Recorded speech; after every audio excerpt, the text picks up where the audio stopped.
हम सब लोग ही ये सोचते हैं कि काश हमारे पास कोई ऐसा तरीका होता जिसकी मदद से हम सारी बुक्स जल्दी जल्दी रीड कर पाते और उन्हें याद रख पाते। पर असलियत में जब भी हम कुछ नया टॉपिक समझने की कोशिश करते हैं तब या तो हमारा उसमें दिमाग ही नहीं लगता या फिर कुछ घंटों बाद ही हम सब भूल चुके होते हैं। पर साइकोलॉजी में ऐसे कई मेथड्स और ट्रिक्स हैं जो हमारे पढ़ने और समझने के ढंग को इम्प्रूव कर सकते हैं। ये फ़र्क नहीं पड़ता कि आप एग्ज़ाम में अच्छे मार्क्स लाना चाहते हो या फिर आप बस अपनी क्यूरियोसिटी को फीड करके अपनी नॉलेज को बढ़ाना चाहते हो। ये ट्रिक्स आपको ज़रूर हेल्प करेंगी। नंबर 1, जब भी आप कोई नई चीज़ याद करने की कोशिश करते हो तो आपके दिमाग के पास 2 चॉइसेस होती हैं। या तो वो आपकी रीसेंट मेमोरी को भुलाकर इस नई इन्फॉर्मेशन को स्टोर कर सकता है या फिर वो ज़्यादा मेहनत करके इस इन्फॉर्मेशन को लॉन्ग टर्म मेमोरी का पार्ट बना सकता है। पर यहाँ पर प्रॉब्लम ये है कि हमारा दिमाग एक बारी में सिर्फ थोड़ी सी चीज़ें ही याद रख पाता है और तभी ज़्यादातर रिसर्चर्स बताते हैं कि आप जिस इन्फॉर्मेशन को याद करना चाहते हो उसे टुकड़ों में बांट दो। इस टेक्निक को बोलते हैं चंकिंग। यानी अगर आप एक बुक को ख़त्म करना चाहते हो तो सबसे पहले ये समझो कि उस बुक को किस कंटेक्स्ट में लिखा गया है और राइटर आपको क्या समझाना चाहता है। और यही सेम चीज़ आपने हर चैप्टर के साथ करनी है। पर इसके साथ ये भी याद रखना कि आप अगले चैप्टर पर जाने से पहले पिछले चैप्टर को ढंग से समझ चुके हो ताकि बुक ख़त्म होने पर आप सारे चैप्टर्स को साथ में जोड़ पाओ और उन्हें सालों तक याद रख पाओ। नंबर 2, दुनिया के सबसे फेमस फिजिसिस्ट में से एक रिचर्ड फाइनमैन अपने स्टूडेंट्स को कोई भी चीज़ याद रखने की एक सिंपल सी टेक्निक बताते थे। यानी आप जिस किसी भी टॉपिक को समझना चाहते हो उसे पढ़ना स्टार्ट करो और जब आपको थोड़ा सा आइडिया मिल जाए कि उस टॉपिक के पीछे का मैसेज क्या है तब आप उसे एक पेपर पर लिखो जैसे आप किसी को समझा रहे हो, बिल्कुल एक टीचर की तरह। इस तरह से आपको ये समझ आएगा कि आप उस टॉपिक के किन पार्ट्स को अच्छे से समझ चुके हो और किन एरियाज़ में आप अभी भी वीक हो, और तब वापस जाकर उस पार्ट को पढ़ो। इस प्रोसेस को तब तक रिपीट करो जब तक आप पूरे टॉपिक को शुरू से लेकर एंड तक सिंपल भाषा में समझाने के काबिल नहीं बन जाते। नंबर 3, कुछ भी पढ़ते टाइम उन कॉन्सेप्ट्स को रियल लाइफ एग्जाम्पल्स के साथ समझो और उन्हें बाकी सिचुएशंस और आइडियाज़ के साथ कनेक्ट करने की कोशिश करो। जैसे अगर आप एक सेल्फ हेल्प बुक पढ़ रहे हो और उसमें दी गई डेफिनेशंस और फैक्ट्स को याद करना बहुत मुश्किल है तो आप सिंपली ये सोचो कि वो डेफिनेशन आपके किन फ्रेंड्स और फैमिली मेम्बर्स पर अप्लाई होती है। कई स्टडीज़ बताती हैं कि आप जब किसी इन्फॉर्मेशन को अपनी पर्सनल लाइफ से कनेक्ट कर देते हो तब उस चीज़ को याद रखना बहुत ईजी हो जाता है। साइकोलॉजिस्ट्स इसे बोलते हैं द सेल्फ रेफरेंस इफ़ेक्ट और इसे यूज़ करने से आपको समझ आएगा कि एक बुक में लिखी बातें असल में क्या बोलना चाहती हैं और उन्हें असली लाइफ में कैसे यूज़ करा जाता है।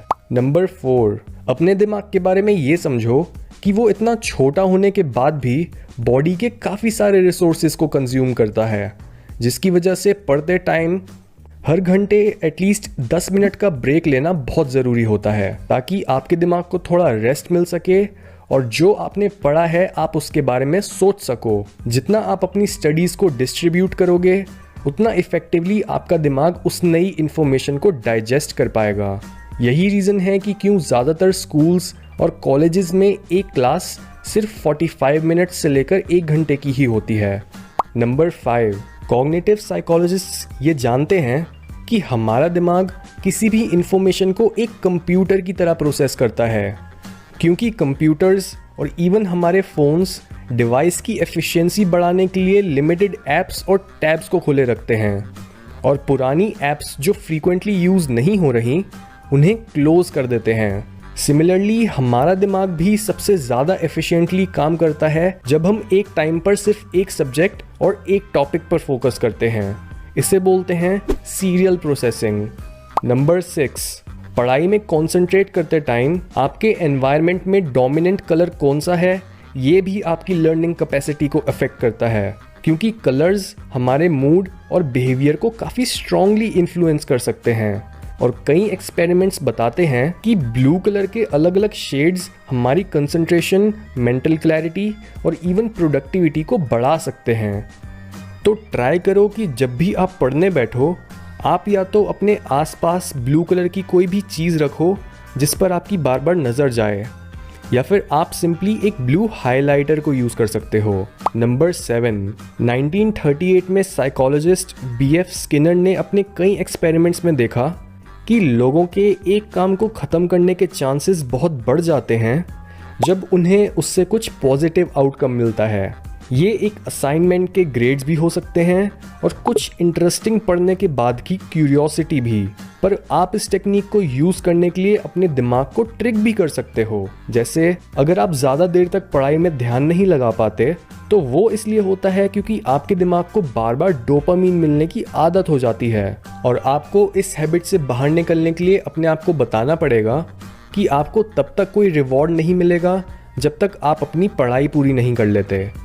नंबर 8, क्या आप जानते हो हम लोगों का चीज़ों को पढ़ने और याद करने का तरीका बचपन से ही काफ़ी अलग होता है।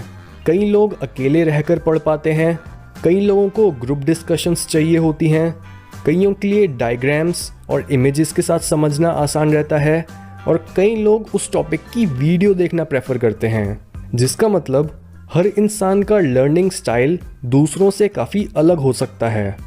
और अगर आप भी अभी तक अपने लर्निंग स्टाइल को नहीं ढूंढ पाए हो तो अब टाइम है कि आप अपने लर्निंग स्टाइल्स के साथ एक्सपेरिमेंट करना शुरू करो।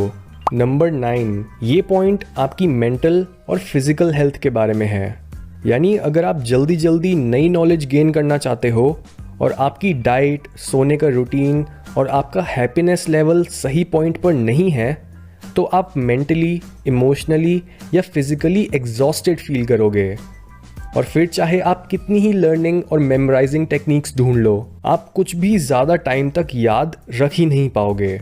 इसलिए ध्यान रखो कि आप 7 से 8 घंटे की नींद ज़रूर पूरी करो और अपने रूटीन में किसी तरह की एक्सरसाइज या मेडिटेटिव प्रैक्टिस ज़रूर रखो। नंबर 10, लास्ट पॉइंट में हम थोड़ी सी चीटिंग की बात कर सकते हैं।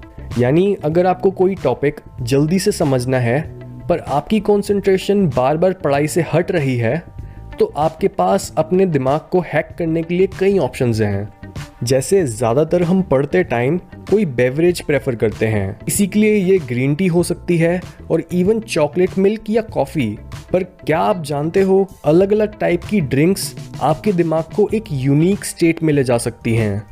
जैसे अगर आप किसी मुश्किल टॉपिक को याद करने की कोशिश कर रहे हो तब आप सोचते हो कि काश आप उसे एक लेज़र फोकस के साथ पढ़ पाते, और इस टाइप के फोकस के लिए ब्लैक कॉफ़ी काफ़ी अच्छी रहती है क्योंकि कॉफ़ी में मौजूद कैफीन एक स्टिमुलेंट का काम करता है जिससे आपकी अलर्टनेस बढ़ती है और आप ज़्यादा मोटिवेटेड फील करते हो।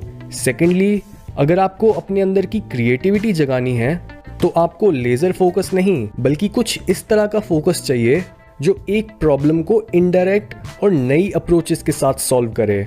और इस एबिलिटी के लिए आपको चाहिए किसी भी तरह की टी जिसमें फ्रेश पत्तियों का यूज़ करा गया है।